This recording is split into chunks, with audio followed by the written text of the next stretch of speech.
Hi, my name is Miren Gutierrez, and today I am going to talk about desk-based stories, which is a very interesting issue because nowadays journalism is becoming more desk-based. And this is because of the downsizing of newsrooms and foreign desks has been are being shut down because of the cuts and that sort of thing. So desk-based journalism is happening more and more. In fact, journalism is becoming more desk-based. The problem also with development and environmental journalism is that development happens in remote locations, and sometimes it's difficult to talk about things that are happening far away. So I'm going to give you some tips in order to make your stories more compelling.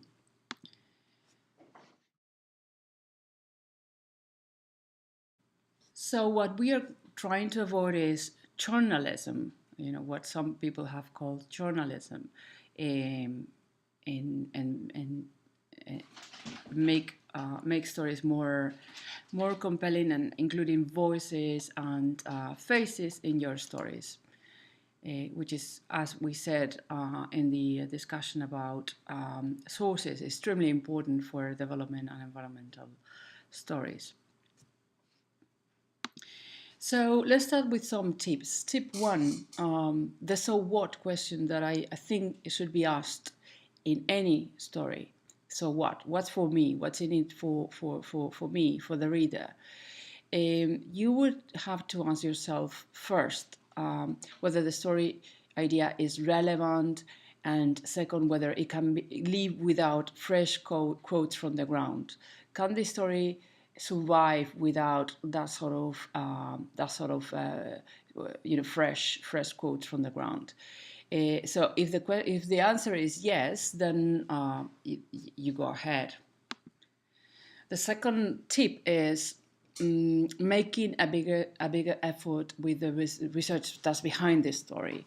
If your story lacks human faces, then your research has to be spotless and diverse. Also diverse. You have to include indirect sources in your story to make it more diverse. So how do you do that? Well, you try to confirm the main information that you're including in the story with different sources, since you cannot do it with your own eyes. I mean, how do you know that the information in a report that you're quoting from is true? Well, you have to confirm it with other reports if you cannot witness what's going on the ground with your own eyes.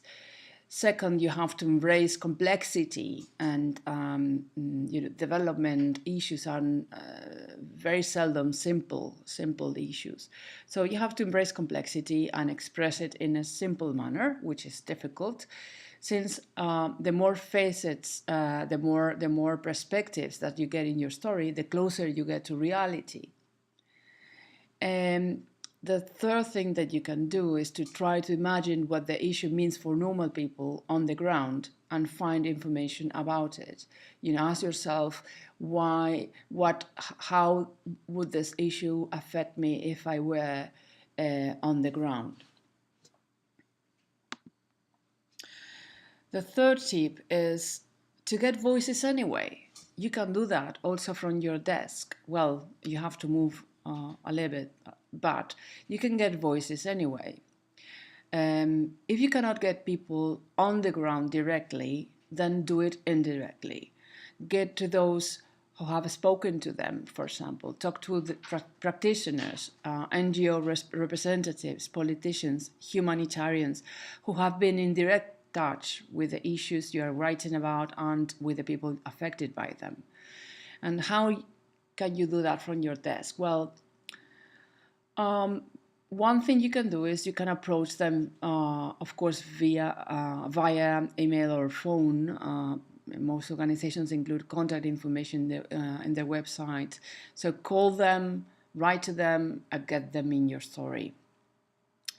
You are probably sitting in a desk located in a capital city that gathers and attracts thousands of experts, analysts, and practitioners around a myriad of conferences, workshops, and meetings every year. So keep an eye on development and environment related events and grab the opportunity to talk to them.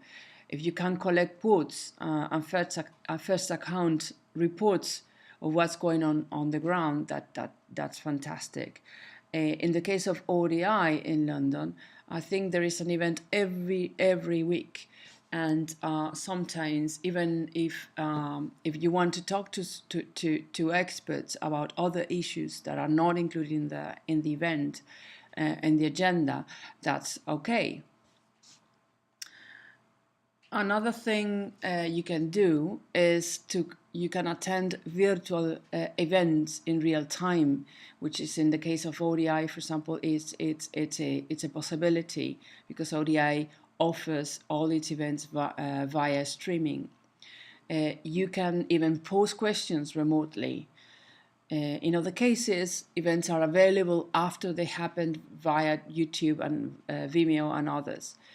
You can keep an eye on events around the globe from your desk, on your issues, or on your geographic interest, and utilize technology to access and quote diverse voices. And another way you can get to those voices is when working with partners. You have with partners who have a local presence or travel often to remote locations, you could ask them to provide you with pictures and even testimonials of, but if recorded, of people affected by the issues you are writing about. If possible, you could make this a requirement in the partnership. I would advise you to get those pictures and those interviews raw without being edited, because sometimes your partners are not journalists. They don't know how to process that information, but you are a professional and you can do that for them.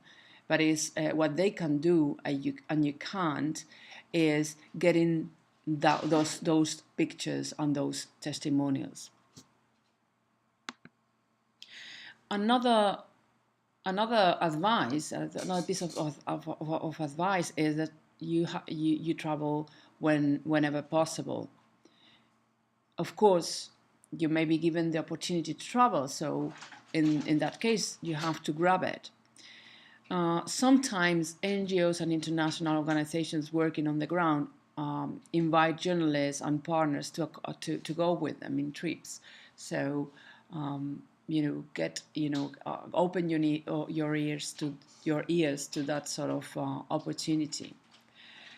Another thing that you can do is to prepare very careful your trips so you don't waste opportunities. I would advise you to plan ahead, to gather as much information and interview opportunities as possible before you travel. And in order to do that, discuss possible ideas with your editor first, with your partners ahead of time. Even if you don't have the time to complete the stories in the short term, you may be able to get some story ideas in the pipeline during the trip. During the trip, open your eyes and ears to new story ideas that will surely jump on your lap while traveling.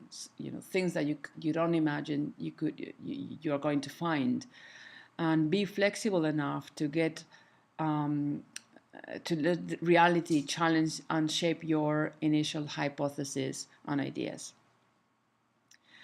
If communicating results and developments in projects is strategic, work with business developers in the organization to make sure communications and traveling are included in budgets and plans from the very beginning. It's often the case that that's not done, that's not the case. And at the end of the project, you find out that you have to communicate findings or developments in the project, and you don't have the money to do so. And finally, follow the other rules of good journalism, even if it's a desk-based story. So the fact that you are sitting in an office doesn't mean that you have to write more technically or more, or obscure story. It's just the opposite. You have to make a bigger effort to be entertaining and compelling. So avoid jargon, include the new information first, but do not say it all in the first paragraph. Keep up the suspense and be entertaining and write well. You have to, as I said, make a bigger effort to compel readers to read the story from the beginning to the end. So I hope this has been useful, and thank you.